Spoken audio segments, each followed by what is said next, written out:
Hi everyone, Dr. Suneel, Dhand, internal medicine physician.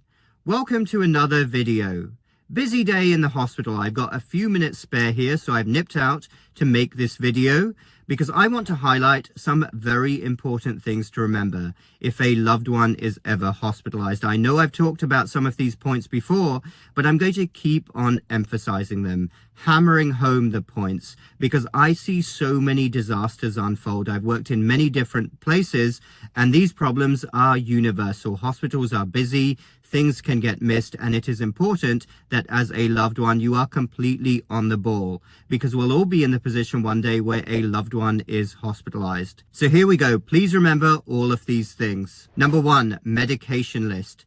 You have to be sure that the staff know exactly what your loved one was taking. This especially applies to an older relative who is on lots of medications, but it's not what the computer says all the time. Frequently, that information is completely outdated. Make sure that the staff know, ideally the doctor knows on admission, the exact medication list. And then I would like you to also call the next day. This is important to close the loop. Speak to the nurse in charge, call the nursing station and insist on speaking to the nurse and make sure they have the exact medications, all of the names, all of the dosages correctly listed. Number two, check on the vital signs. Ask the staff for your loved one's vital signs. Now, typically, vital signs will include the temperature, the pulse, the oxygen saturation, but the particular one that I'm concerned about is the blood pressure. I've talked about this before, I've made videos, but I believe how we treat blood pressure is a national scandal, probably an international scandal. We way over-treat blood pressure, and especially in the hospital, a common scenario is this. Someone will get admitted, they're on blood pressure medicines at home, they're sick, so their blood pressure drops, and they still keep on receiving the blood pressure pills, and their blood pressure drops way below their usual baseline. It could be in the low 100s, it could be in the 90s. I'm talking about the systolic, the top blood pressure number. And what should have happened is when they were admitted, their blood pressure medicine should have either been held or should have been drastically reduced because they are sick, and that did not happen, and they keep on receiving them.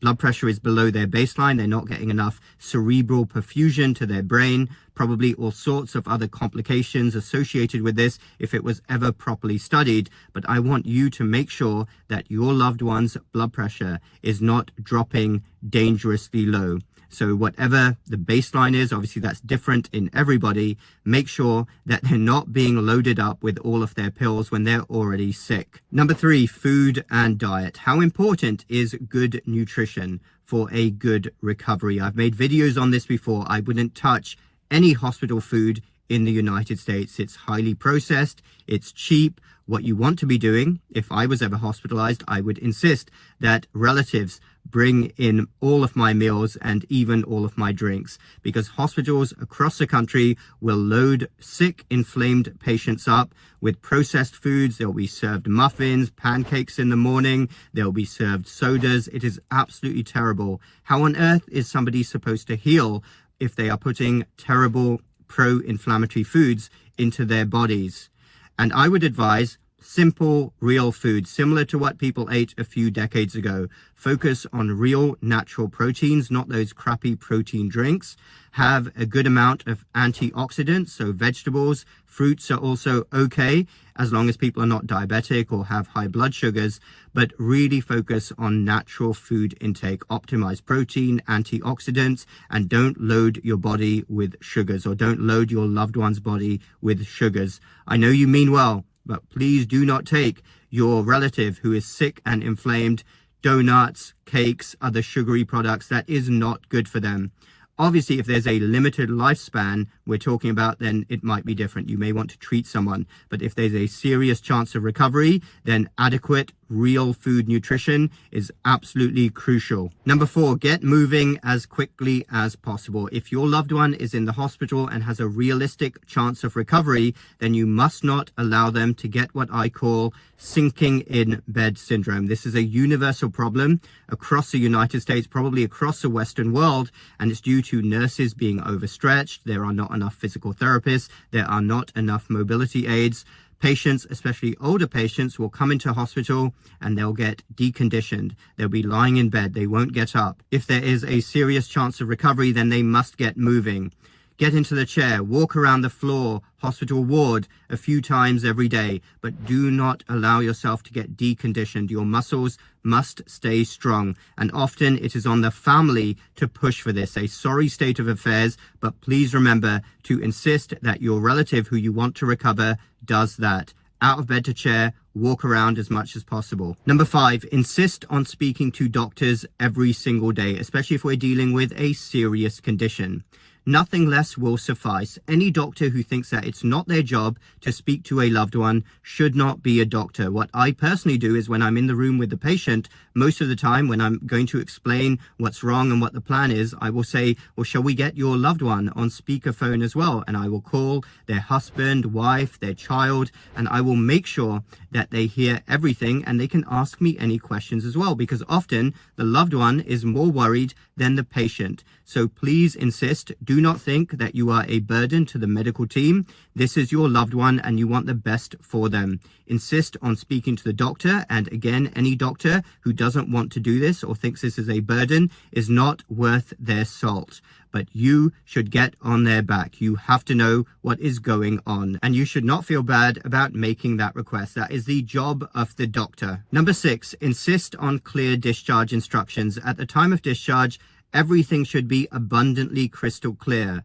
Unfortunately, one of the drawbacks of modern day healthcare, information technology, and computers is that the discharge instructions are usually an incoherent mess. Nobody can understand them. What I personally do is I list everything very clearly. This is what you do. Number 1, number 2, number 3, number 4.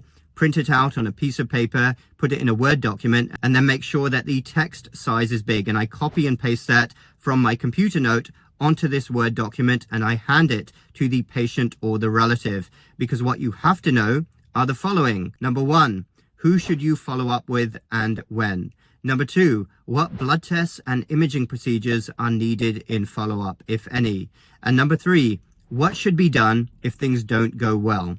If you have anything go wrong, you must know who to contact and also what to expect as you recover from your illness. All of those things must be made clear to you. I call it the discharge haze. Often hospitals are in a hurry to discharge people, and people leave without having a clue about what happens next. Not only is that awful, it's also very dangerous. So those are some things then that I would like you to remember if you or a loved one is ever hospitalized. It is so important to be on the ball. Make sure that things don't get missed. Hospitals are very busy places. Doctors, other clinicians are rushed around. We work in a terrible system in many different countries. But it is important, because we're talking about life and death, that patients and families are aware of what should be happening and what needs to happen in order to get the best possible outcomes. Thanks everyone for watching. Feel free to comment down below. Let me know your thoughts. I enjoy reading all of your comments. Check out my website and my free downloads. Those links are down below. Hit the like button if you like this video and the bell button for more similar videos in the future. That really helps with the algorithm and getting these videos shared as widely as possible. We will speak again very soon.